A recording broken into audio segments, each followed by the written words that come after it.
अस्सलाम वालेकुम। आज है 19 मार्च है 18 मार्च है, पता नहीं, मैं तारीख भूल जाता हूँ। सलाम का जवाब तो आप दे ही देंगे, मुसलमान जो ठहरे ज़्यादातर। आज की वीडियो इंशाल्लाह हम बात करेंगे होम स्कूलिंग पे, तो स्पेशली जो वो पेरेंट्स हैं या वो पेरेंट्स टू बी हैं। अच्छा जी, आज मौसम बड़ा मज़े का है। इस्लामाबाद में बारिशें लगी हुई हैं और पहले हमें बताया गया था कि जी वो जो ईरान में कुछ धमाके शमाके हुए हैं उसकी जो ना वो काला क्या होता है वो सब आएगा तो टॉक्सिक वाली बारिश पड़ेगी। तो अल्हम्दुलिल्लाह अल्लाह की रहमतें हैं, कोई टॉक्सिक नहीं, कुछ भी नहीं है। हम इंजॉय कर रहे हैं। ईद बड़ी करीब है और ईद करीब होने का मतलब ये होता है कि टाइम ज़्यादा मिलेगा। हाँ, रिश्तेदार, फैमिली, ईद मनाने के जो मामलात हैं वो भी होते ही हैं, हमारे पार्ट ऑफ लाइफ है, होना भी चाहिए। लेकिन जो चीज़ गैर ज़रूरी हो बंदा फिर उसको अवॉइड करे और जो ज़रूरी हो, जो प्रोडक्टिव हो, उस पर टाइम स्पेंड करे। जब आप एक टर्म होता है वर्काहॉलिक। वर्काहॉलिक का मतलब ये होता है कि वो शख्स जिसको काम करने का बड़ा शौक हो, बस वो काम में मुलविस रहे, इन्वॉल्व रहे, ज़्यादातर काम। और मेरा पिछला एक्सपीरियंस कुछ इसी तरह का रहा है कि मैंने 16 और 18 घंटे तक काम किया है दिन में। गला थोड़ा सा अजीब है। एनीवेज, तो वर्काहॉलिक इसलिए बात कर रहा हूँ मैं कि जब वो बंदा वर्काहॉलिक हो जाता है ना तो फिर उसके पास बहाने नहीं होते हैं कि आज तो ईद की छुट्टी है, मैं आराम करूंगा, मैं ये करूंगा, मैं फिल्में देखूंगा, नेटफ्लिक्स देखूंगा। मैं रिश्तेदारों से जो बहुत ही करीबी रिश्तेदार है उनसे मिलना तो बनता है, फैमिली फर्स्ट वाली बात होती है, वो जाहिर सी बात है, वो जरूर करें। लेकिन उसके अलावा के जो रीजंस है ना वो सब बस रीजंस ही हैं। तो मैं इसलिए आपको ये बात इनकरेज करता हूँ क्योंकि मैंने कराची छोड़ा, इस्लामाबाद मूव हो गया। पहले ही मैं बाहर रहा हूँ, 4 साल मलेशिया रहा, 1.5 साल यूएस में रहा, लॉस एंजलिस में। ये सब मैं इसलिए भाग जाता हूँ, मुझे कराची वैसे ही पसंद नहीं था, कराची के हालात, फिर वो रिश्तेदारों का मुझे कोई बहुत ज़्यादा, मेरा कोई कंप्लेन नहीं है रिश्तेदारों से, बस मैं कहता हूँ दूर ही बंदा ज़्यादा मोहब्बत रहती है दूर से ना। तो मेरा ऐसे ही हालात रहे। आज जो बात करना चाहता हूँ उसमें मेजर टॉपिक जो था मेरा वो था होम स्कूलिंग, बच्चों की होम स्कूलिंग में मुझे सवालात आते हैं अक्सर लोगों के कि जी हम होम स्कूलिंग कहाँ से कराएं या कैसे करें या क्या मामला होते हैं। तो वो चूंकि मैं बहुत ज़्यादा इसका कोई बच्चों का कोई एक्सपर्ट नहीं हूँ, बच्चों की साइकोलॉजी का कोई एक्सपर्ट नहीं हूँ, होम स्कूलिंग जो मैंने अपने बच्चों के लिए की है मैं उसमें थोड़ी बहुत आपको गाइडेंस दे सकता हूँ। उससे अगर आपको फ़ायदा मिलता है तो ज़रूर हासिल करें। और मेरे बच्चों की एज जो थी वो मुख्तलिफ थी उस वक्त जब हमने 2017 में होम स्कूलिंग शुरू किया। उनको स्कूल से छुड़वाया, वो कराची के स्कूल, हम 2016 के एंड में पाकिस्तान वापस आए थे यूएस से, और उनको हमने एक स्कूल में डलवा दिया था वहीं करीबी शहर में, हमारे जो घर था वहाँ पे। तो वो स्कूल की एजुकेशन और माहौल मुझे कोई ख़ास अच्छा लगा नहीं, और मैंने कोशिश की कि उस स्कूल की मैनेजमेंट से बात करूं। कुछ जो ऐसी कंप्लेंट्स हैं जो बाकी सारे बच्चों के लिए भी फ़ायदेमंद साबित हो सकती हैं, वो मैंने उनके लिए बात की, लेकिन वो बहरहाल कोई फ़ायदा नहीं हुआ उसका। तो हमने फिर डिसाइड ये किया, मेरी वाइफ ने, कि हम बच्चों को होम स्कूलिंग कराते, क्योंकि हम यूएस से नए आए थे, थोड़ा ही टाइम हुआ था, 1 साल भी नहीं गुजरा था, और हमने ये सोचा कि यार ज़्यादा बेहतर ये है कि बच्चों को होम स्कूलिंग करवाई जाए, क्योंकि हमने वहाँ से ये सब चीज़ें थोड़ी सी सुन ली थी। यूएस के अंदर काफ़ी इसका रुझान था, अभी भी है, अब बढ़ के बढ़ गया होगा शायद, बट उस वक्त तो बहरहाल था हमारे साथ। उस वक्त बच्चे एलिमेंट्री स्कूल में जाते थे यूएस में, और वो भी अच्छा, एक बहुत अच्छे स्कूल्स थे। एनीवेज, कट शॉर्ट ये है कि इनको हमने IGCSE की एजुकेशन में फिर डाला, और इनफैक्ट मुझे फ़ायदा ये हुआ कि जो मेरे बच्चों की एज थी तकरीबन थी कोई 7वीं 8वीं ग्रेड के थे ये लोग, ये 6ठी ग्रेड के, इस तरह कुछ थे, मतलब 3 बेटियां उस वक्त थी। तो हमने सबको एक साथ IGCSE पूछा, इनसे बात की बच्चों से, और फिर इनको IGCSE में हमने स्टार्ट करवाया। IGCSE बेसिकली कैम्ब्रिज की जो एजुकेशन सिस्टम है, जिसको आप प्राइवेटली कर सकते हो, आप किसी कोचिंग सेंटर से भी पढ़ सकते हो, और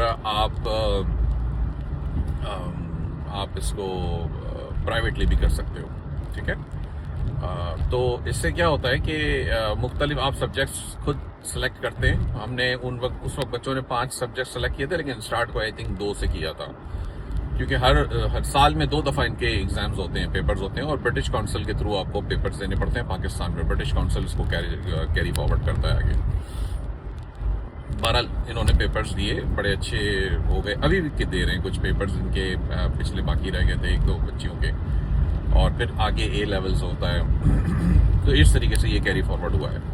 मुझे IGCSE एक वो जो लोगों का अलमिया है, मतलब अलमिया क्या है या जो भी है, लेकिन वो कहते हैं कि जब बच्चों होम स्कूलिंग करवाओ तो बच्चों को सोशलाइजिंग नहीं होती है। वो फैक्ट है, मैं उससे डिनाई नहीं कर रहा, ये है, सोशलाइजिंग नहीं हो पाती इतनी आराम से। लेकिन सोचने वाली बात यह है कि सोशलाइजिंग के लिए ऑप्शंस हैं आपके पास। क्या दोपहर में बच्चे किसी मदरसे में, कॉलेज में, सॉरी कॉलेज कह रहा हूँ, किसी ट्यूशन सेंटर में जा रहे हैं? क्या कोई ऐसा पार्क वगैरह है आपके घर के करीब, कोई ऐसी जगह है आपके घर के करीब जहाँ पे बच्चे आपके जाएं और बच्चों को जो है वो दूसरे बच्चे मिलें, उनकी सोशलाइजिंग हो जाए वहाँ से? अगर ऐसी पॉसिबिलिटी मौजूद है आपके पास, तो फिर तो आपको ये सोशलाइजिंग का मसला स्कूल की तो ज़रूरत है ही नहीं। देखिए, हमें ये सोचना होता है, मैं ये सोचता हूँ इस तरह से कि बच्चे सोशलाइजिंग किस तरह की चाहिए। आप सोशलाइजिंग का मतलब क्या है? आप चाहते हैं कि आपका बच्चा दूसरों में उठे बैठे और दुनिया से डील करना सीखे। तो स्कूल के अंदर जिस दुनिया से वो डील कर रहा है, एक तो वो रियल दुनिया नहीं है, पहली बात। वो दूसरे भी बच्चे ही हैं और वो भी इसी नीयत से आ रहे हैं, उनके पेरेंट्स भी इसी नीयत से भेज रहे हैं कि मेरे बच्चे सोशलाइज होंगे। तो विच इज ओके, ठीक है, बच्चे एक दूसरे के साथ खेलते हैं। इसका नेमुल बदल मैंने आपको बता दिया कि अगर आपके घर के आसपास में पार्क है या आपके फैमिली के अंदर इतने दूसरे बच्चे हैं और सोशलाइजिंग होने के ऑप्शंस मौजूद हैं, तो फिर तो मसला नहीं होता। लेकिन अगर वो भी नहीं है तो फिर मसला हो सकता है। दूसरी बात कि ये वाली सोच कि जनाब मेरा बच्चा दुनिया के लिए तैयार हो रहा है, नहीं जनाब, वो दुनिया के लिए तैयार नहीं हो रहा, क्योंकि स्कूल, कॉलेज, यूनिवर्सिटी तो वही गधे तैयार करते हैं, माजरत के साथ। डिग्री आपको मिलना जरूरी है, मैं भी कहता हूँ डिग्री हासिल करें, लेकिन उस डिग्री की वैल्यू सिर्फ इतनी है कि अगर आपको नौकरी करनी है तो आपके काम आएगी, या आपको मुल्क से बाहर माइग्रेट होना है तो आपके काम आएगी। पैसा कमाने के लिए डिग्री काम नहीं आती। पैसा कमाने के लिए आपकी स्किल्स चाहिए होती है आपको, और आपका एक्सपीरियंस चाहिए होता है, दिमाग, ठीक है। डिग्री का इसमें कोई रोल नहीं होता। डिग्री का रोल वो है, अगर आपकी वो वाली नीयतें हैं तो बिल्कुल डिग्री तो लाजिम हो गई, फिर आपके ऊपर डिग्री हासिल करें। अब डिग्री की बात अभी नहीं करें, हम वापस अपने टॉपिक पे आ जाते हैं।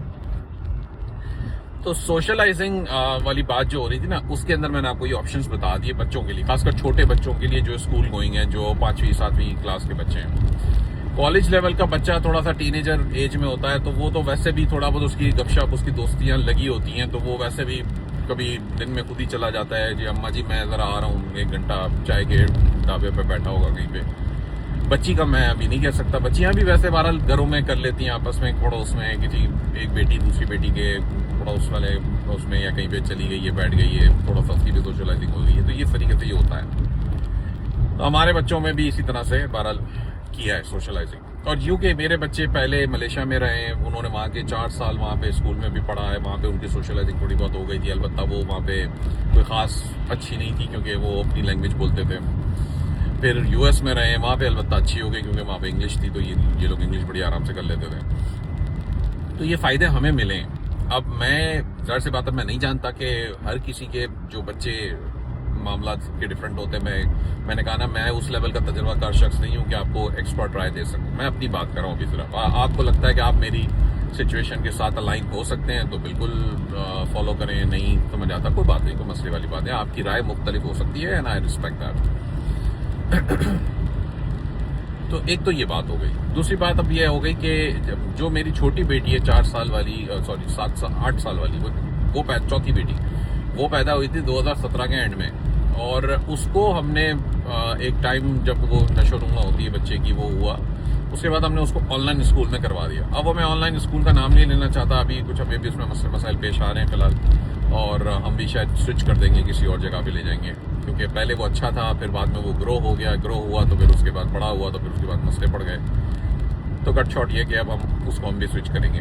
तो एक तो ऑनलाइन स्कूल्स आपको मिल जाते हैं। अच्छा, होम स्कूलिंग का कॉन्सेप्ट हरगिज भी ये नहीं है कि जी हमारे पैसे बचेंगे, स्कूल की महंगी फीस से आप बचेंगे। हाँ, अगर आप उसको उस स्कूल से कंपेयर करते हैं, इतने महंगे स्कूल जिसकी महीने की फीस ही 25-30 हजार या उससे भी ज्यादा है, तो फिर आपके पैसे बचते हैं, फिर सही है। क्योंकि ऑनलाइन स्कूल छोटे बच्चों के 12,000, 14,000, 15,000 महीने का इस तरह आपका खर्च आता है। अगर आप प्राइवेट ट्यूटर्स लेंगे तो वो शायद आपको थोड़ा सा महंगा पड़ेगा। प्राइवेट ट्यूटर्स का ऐसी बात है, फिर वो ये होता है कि वो स्पेसिफिकली आपके बच्चे को टाइम दे रहे हैं, तो फिर वो कुछ हो सकता है महंगे पड़े। लेकिन आपके अगर बच्चे नॉर्मल कोई ऑनलाइन एकेडमी में स्टडी कर रहे हैं, वहीं बैठ के पढ़ रहे हैं, तो फिर तो मसला है। कोशिश ये करनी चाहिए कि आपका बच्चा माँ के बगैर बैठ के पढ़ ले। छोटा होगा तो जाहिर सी बात है शायद माँ को ज़्यादा बैठना पड़ेगा, ज़्यादा टाइम लगाना पड़ेगा। लेकिन जब थोड़ा सा बड़ा होगा, थोड़ा सा समझ बूझ उसके अंदर बेहतर होना शुरू हो जाएगी, तो वो बच्चे को माँ समझा के छोड़ सकती है कि बेटा देखो ये स्क्रीन के ऊपर इस तरह तुम कंटिन्यू करो, मैं अभी आती हूँ। थोड़ी थोड़ी देर में चेक रखी जाए तो वो विच इज फाइन। एक अलमिया ये भी है हमारे यहाँ कि माएँ हमारी थोड़ा सा ये भी चाहती हैं कि यार ये बच्चा हमारा जाए, स्कूल जाए 4-6 घंटे के लिए, तो हमारे लिए भी थोड़ा सा ज़हनी सुकून दे, क्योंकि घर पे रहेगा तो तंग करेगा, मस्ती करेगा, व्हाट्सएवर जो भी है। तो वो बच्चों की लाइफ ही ऐसी होती है, वो करते हैं। अब वो उसका मैं ये नहीं कह सकता कि यार वो गलत है या सही है, लेकिन वो अपनी अपनी सबकी होती हैं चीज़ें। लेकिन होम स्कूलिंग कराने का जो असल फ़ायदा है वो दो हैं। मेरे लिए ये दो फायदे बहुत इंपॉर्टेंट है। एक तो ये कि आपका बच्चा उम्र से, उसकी जो उम्र है जो होनी है, जो कन्वेंशनल स्कूल के हिसाब से चलती है, उससे पहले काम कर लेगा आगे। यानी कि मेरी बेटियों ने IGCSE के पेपर्स, एक बेटी, तीसरी बेटी मेरी उस वक्त कोई आई बिलीव 11 साल की या 10 साल की थी, उसने पहले 2 पेपर दे दिए थे, उसको पढ़ लिया, उससे आराम से पढ़ लिया। हाँ, ट्रेनर को, इंस्ट्रक्टर को थोड़ा सा ज्यादा टाइम लगाना पड़ा था उसके अंदर, लेकिन उसने करवा दिया था। एक बात ये हो गई, उसने वक्त से पहले पढ़ना शुरू, उसका टाइम बच जाता है। यानी कि आप सोचिए कि 17-16 साल की उम्र में जाके बच्चा मैट्रिक करता है, वो काम मैट्रिक वाला, और वो भी IGCSE का मेरे बच्चों ने कोई 13-14 साल के अंदर कर लिया था सारों ने। बड़ी वाली, सबसे वाली बड़ी वाली आई बिलीव वो 14 साल की है कुछ थी, बच्ची, उसने कर लिया। अब दूसरा फायदा यह है कि मैंने ये देखा, वो जिस स्कूल में वो जाते थे माहौल ठीक नहीं था। अब आप कुछ भी कहें यार, आप अच्छे वाले स्कूल में भेज दो माहौल अच्छा होगा, कोई भी अच्छे वाले स्कूल के अंदर भी माहौल अच्छा नहीं होता, क्योंकि मुख्तलिफ जगहों से बच्चे आते हैं, मुख्तलिफ फैमिली से आते हैं, हर कोई अपने घर से क्या देखकर और क्या सीख कर आता है, और वो वहां दूसरे बच्चे को सिखाता है। तो किसी और के घर का माहौल मैं अपने घर में अडॉप्ट कभी भी करना पसंद नहीं करूंगा, कभी भी नहीं करूंगा। मेरे अपने घर का माहौल है जो मैंने बिल्डअप किया है, और मैं प्रेफर करूंगा कि वो उसी तरह रहे। अच्छी चीजें हम जरूर सीखना चाहेंगे, बुरी चीजें नहीं। और स्कूल में ज्यादातर बच्चे बुरी चीजें सीखते हैं। बहुत सारी ऐसी चीजें भी बच्चे सीखते हैं जो उस उम्र में उनके लिए वाजिब नहीं है। अब आप समझ गए होंगे मैं क्या कहना चाह रहा हूँ। तो ये हमारे जो माहौल खराब होते हैं ना, वो यही। अब आपकी एग्जाम्पल, छोटी सी एग्जाम्पल इसकी इस तरह से ले लें कि एक 13-14 साल का लड़का है, और उसको ये टेंशन होती है, वो अपने अब्बा के या बड़े भाई के पीछे इस बात को लेकर पड़ता है, जी मुझे मोटरसाइकिल दें। क्यों? क्योंकि वो स्कूल के अंदर ये चीजें देख चुका होता है कि जी मेरी एज के, मेरे हम उम्र लड़के स्कूल मोटरसाइकिल चला रहे हैं, और वो अपने घर वालों के बाप भाई के पीछे लग जाता है। बाप भाई मतलब दे भी देते हैं। अब मैं उनको बेचारा नहीं कह रहा, उसमें वो बेचारे तो नहीं है, खैर वो डिसीजन ले सकते हैं, थोड़ी सी अपना सख्ती कर सकते हैं, थोड़ा सा हाथ टाइट रख सकते हैं इस मामले, लेकिन वो दे देते हैं। अब वो बच्चा बाइक लेके निकल पड़ता है, फिर वो आगे किसी को मार देगा, कुछ उसके साथ खुदा न खासा हो जाएगा। ये सब मसले इस तरह के, ये एक एग्जांपल मैंने आपको दी है, ऐसे बेशुमार एग्जांपल्स हो सकती हैं। लड़कियों के साथ भी है। आप देखें 13-14 साल की लड़कियां टिकटॉक्स बना रही हैं, ऐसे ऐसे कपड़े पहन के फजूल गानों पे डांस कर रही हैं। कहाँ से सीख रही हैं? स्कूल से सीख रही होंगी ना। दूसरे बच्चे, दूसरी बेटियां बता रही हैं कि जी ये देखो, ये करो, यूं करो।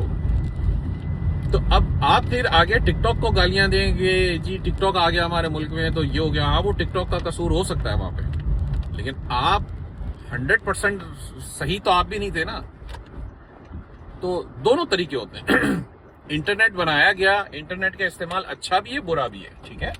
आपके ऊपर डिपेंड करता है कि आप उसका सिर्फ अच्छा इस्तेमाल करते हैं, या दोनों करते हैं, या सिर्फ बुरा इस्तेमाल करते हैं। ठीक हो गया। तो वो हर किसी के अपने पर्सनल चॉइसेस के ऊपर होती है बात। तो हमने इंटरनेट को अपने अच्छे काम के लिए इस्तेमाल किया, हमें फायदा मिला अल्हम्दुलिल्लाह, हमने उससे कमाना अच्छा शुरू कर दिया, हमने अपने बच्चों को भी सिखाया। ये बड़ी इंपॉर्टेंट बात है याद आई, और वो ये है कि बच्चों को बजाय कि ये सोचे, अपनी बेटियों को स्पेशली मैंने ये सिखाया कि बेटा तुमने डिजिटल वर्ल्ड में काम कैसे करना है, तुम्हें नई चीजें कैसे सीखनी है। क्योंकि उनकी अंग्रेजी वैसे अच्छी थी, मैं इसलिए ये बात को साथ कमेंट कर रहा हूँ अंग्रेजी वाली, क्योंकि अगर बच्चों की अंग्रेजी अच्छी नहीं है तो शायद उनको सुस्ती आएगी। वैसे वो पढ़ लेंगे, समझ भी लेंगे, लेकिन उनको सुस्ती आएगी। जब अंग्रेजी अच्छी होगी, वो ज्यादा कन्वीनियंसी के साथ बात कर रहे होंगे एक दूसरे के साथ, तो वो ज्यादा इस चीज को प्रेफर करेंगे। तो होता यह है कि बच्चे एक चीज को जब उनको ऑनलाइन कोई चीज दी जाए कि बेटा ये देखो, इसको समझो और इसके ऊपर प्रैक्टिस करो और फिर पढ़ो और सीखो और बताओ मुझे, तो वो खुद करने के काबिल हो, ना कि आप उनको उंगली पकड़ के सिखा रहे हो। जैसे अभी पाकिस्तान में होता है कि जनाब अगर एटसी सिखाना है तो एटसी की एक एक चीज अगर हमने उंगली पकड़ के लोगों को सिखानी तभी वो सीखेंगे, वरना नहीं सीखेंगे। क्यों? क्योंकि वो क्या, अच्छा कुछ लोग ऐसे कह रहे हैं जी हमें बिठा के सिखाएं फिजिकली, कुछ लोग कह रहे हैं जी हमें स्टेप बाय स्टेप करके दिखाएं ये चीजें। ये सब मोहताजियां हैं ना, और ये क्यों है? क्योंकि नहीं है दिमाग वो वाला। तो जनाब मुझे जहाँ जाना था वहाँ मैं पहुँच गया हूँ, तो लिहाजा हमें वीडियो एंड करनी पड़ेगी, लेकिन इस टॉपिक के ऊपर इंशाल्लाह मज़ीद आगे कभी किसी वक्त हम कंटिन्यू करेंगे। तो बच्चों के लिए इस तरह की बातें ज़रूर समझें और सोचें कि हम अपने बच्चों के लिए क्या बेहतर कर सकते हैं आज के ज़माने में। और इसका सबसे बड़ा फ़ायदा ये है कि आपके बच्चे जब अगर होम स्कूलिंग कर रहे होंगे ना, तो आप होम स्कूलिंग की वजह से आपके पाँव की वो बेड़ियां नहीं होंगी। वो बेड़ियों का मतलब यह है कि आपके पाँव में अब आप कहीं अगर मुल्क से बाहर जाना चाहते हैं, आपको लगता है कि यार मैं माइग्रेट होना चाहता हूँ, तो फिर आपके पाँव में ये वाली बेड़ी कम से कम नहीं होगी कि जनाब मेरे बच्चों की स्कूलिंग अभी चल रही है, मैं कैसे इनको छोड़ के तो जनाब या इनको बीच मिड टर्म में से निकलवाऊं। तो ये सारी चीज़ें बड़ी इंपॉर्टेंट होती है, इसको जरूर सोचिए। मैं ये नहीं कह रहा जी हर किसी के बस की बात है होम स्कूलिंग, हर किसी के बस की बात नहीं है, लेकिन आपके बस में है तो कंसिडर जरूर करें। अच्छा, ये मैं कंटिन्यू करूंगा वो बात पिछली हमने ख़त्म की थी, उसी के आगे थोड़ा सा और मेरा रास्ता बाकी है, तो मैंने सोचा इसी में आगे बात कर ली जाए। बच्चों को देखिए, बच्चों को जो छोटी उम्र के बच्चे होते हैं, इनको आप जो जिस मोल्डिंग फॉर्म में डालेंगे ना, ये ढल जाते हैं। हाँ, थोड़ी सी आपको मेहनत कभी कभार ज़्यादा करनी पड़ती है। मैंने ये देखा है हमारे माशरे में होम स्कूलिंग से ज़्यादा इसलिए भी माँ बाप दूर रहते हैं या पसंद नहीं करते क्योंकि उन्हें खुद इन्वॉल्व होना पड़ता है। अब ये तो जिम्मेदारी है ना, अपने बच्चे हैं, अपनी खुद तरबियत करेंगे तो वो एक अलग बात होगी, स्कूल या दूसरे बच्चे आपके बच्चे की तरबियत करेंगे तो वो एक अलग बात होगी। अब माहौल की बेहतरी कैसे आएगी, ये सोचने वाली बात है कि आप ये सोचते हैं कि दिन में 6 घंटा 8 घंटा मैं अपने बच्चे को ऐसी जगह भेज देता हूँ जहाँ पे उसकी तरबियत ऑटोमेटिकली हो जाएगी, तो वो तरबियत आपके बच्चे के लिए ज्यादातर केसेस में मुनासिब नहीं होती है। चैलेंजेस सीखते हैं जिंदगी के, लेकिन थोड़े बहुत। वो स्कूल के जो चैलेंजेस हैं वो रियल लाइफ के चैलेंजेस नहीं है, ये बात हमें समझने की जरूरत है। University, school, colleges real life के चैलेंजेस के एक्सपीरियंस कभी नहीं करवाएंगे। वो उसी वक्त होंगे जब वो चैलेंजेस फेस करेगा रियल लाइफ में उतर के, चाहे वो जॉब करे, चाहे बच्ची की शादी हो जाए, ससुराल में चली जाए, चाहे उसके साथ कुछ और मामला हो, तो ये उसी वक्त उससे हैंडल करना है, ये उससे पहले नहीं हो सकता। आप अगर ये सोचते हैं तो कि जी वो कर लेगा, नहीं, ऐसे नहीं है, वो सोच गलत है। इस बात में आप अग्री करें ना करें, लेकिन वो बात गलत है। हाँ, वो दूसरी चीजें जरूर सीख लेता है जो उसके लिए उस वक्त उस उम्र के हिसाब से मुनासिब नहीं है। ऐसी बहुत सारी चीजें हैं, इसलिए आप देखें कि अपने बच्चे के अंदर बहुत सारी ऐसी आदतें हैं जो आप अगर गौर करें, वैसे आपने चल चलाओ में कह दिया हो यार कोई नहीं, खैर है, बच्चा है मेरा, ठीक है, मोटरसाइकिल चला रहा है तो क्या हो गया, बेशक 13-14 साल का है, हाँ चलिए वो ठीक है, लेकिन कानूनी तौर पे, एथिकली, मॉरली, हर तरीके से गलत है। आपने चल चलाओ कर दिया वो एक अलग बात है, लेकिन गलत है, ठीक है। जो चीज गलत है वो गलत है। अब आप अपने बच्चे को 13-14 साल के अंदर मोटरसाइकिल पकड़ा रहे हैं, कल को वो 4-6 दूसरे बच्चों के साथ बैठ के सिगरेटें फूक रहा है, पता चले आपको ये बात अगर नहीं पसंद तो आप क्या सोचेंगे? आप क्या इस बात को किस तरह से बोलेंगे कि यार मेरा बच्चा बैठ के सिगरेटें पी रहा है? आपके सामने तो नहीं करेगा ना, चुप के करेगा। तो आपको ये सारी चीजों की समझने की जरूरत है कि क्योंकि उसको वो जो माहौल मिल रहा है वो उस माहौल को फॉलो कर रहा है, जो सोहबत मिल रही है, वो गालियां भी सीख रहा है, वो वाली बातें भी कर रहा है जो उसको अभी उस उम्र के लिए मुनासिब नहीं है। उसका जहन अभी से लड़कियों के चक्कर में भी पड़ा हुआ है कि यार ये लड़कियों के जहन में भी बड़ी सारी ऐसी चीजें चलती हैं, वो गॉड फॉरबिड्स वो बड़ी सारी ऐसी बातें सोच लेती हैं कम उम्र के अंदर जो उनको नहीं सोचनी चाहिए। बात मैं एग्जाम्पल के तौर पे ज्यादा लड़के यूज कर रहा हूँ, लेकिन मतलब ये नहीं है, दोनों के लिए बात हो रही है। तो इसलिए समझने की जरूरत है कि हम अपने बच्चों की नशोनुमा नहीं कर रहे। ये जो बुरी बातें सीख रहे हैं, ज्यादातर जो सीख रहे हैं वो स्कूल की वजह से, कॉलेज की वजह से, जो उनको गलत सोहबत मिल रही है वहां से सीख रहे हैं। वरना इनको कौन सिखाएगा? आप माँ बाप तो उसको बुरी बातें नहीं सिखाएंगे ना अपने बच्चे को जानबूझ के। कोई कौन ऐसा माँ बाप होंगे जो अपने बच्चों को जानबूझ के बुरी बातें सिखा रहे हैं? तो इसलिए तरबियत खुद करनी जरूरी है। मैं तो यही सोचता हूँ, अब मेरी तो बेटियां हैं, मैं ये सोचता हूँ कि यार मेरी बच्ची जाएगी तो क्या सीखेगी? प्रोटेक्टेड है नहीं है वो, अलबत्ता प्रोटेक्शन के बाद वो सेफ है मतलब, और उसके अलावा क्या वो ऐसी बातें तो नहीं सीख रही जो अभी उसके लिए जरूरी नहीं है।